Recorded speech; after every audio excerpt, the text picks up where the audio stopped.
Hi and welcome to a Jarvis Walker Fishing Tips.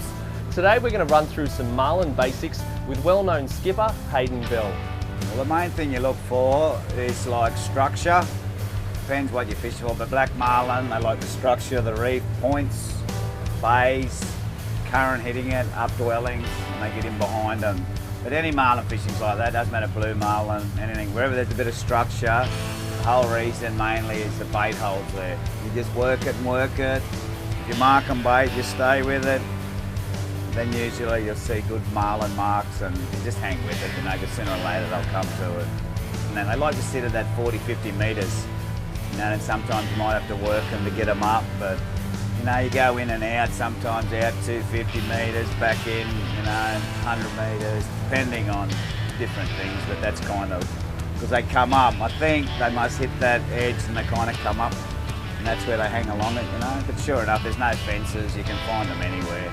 Go out wide on lures or in along the edge on lures, there's no real rule as in where they're going to hang, but majority of the time, it's right along that reef edge, you know, where they just love it there.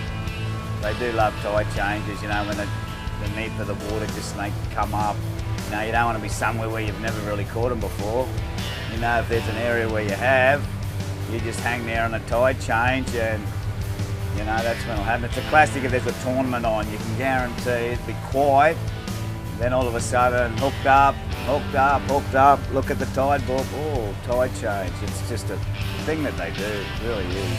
Generally we have a skip bait and a swim bait, and sometimes we'll have another skip bait out the back because sometimes you get a bit of a finicky one that might just be out there cruising around. But always a swim bait and a skip bait majority of the time, all the time. Then sometimes you put one long out the back, or some people put a lure out there, just something a bit different.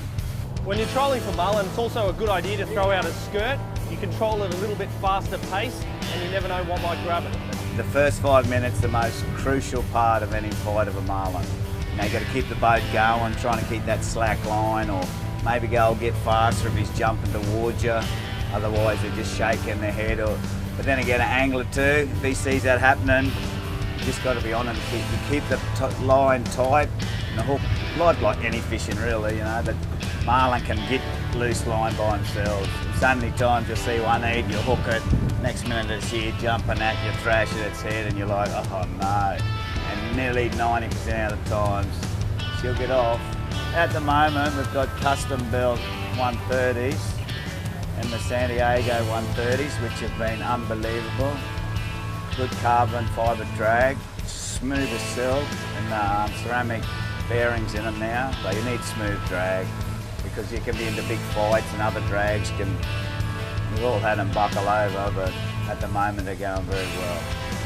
Blue marlin!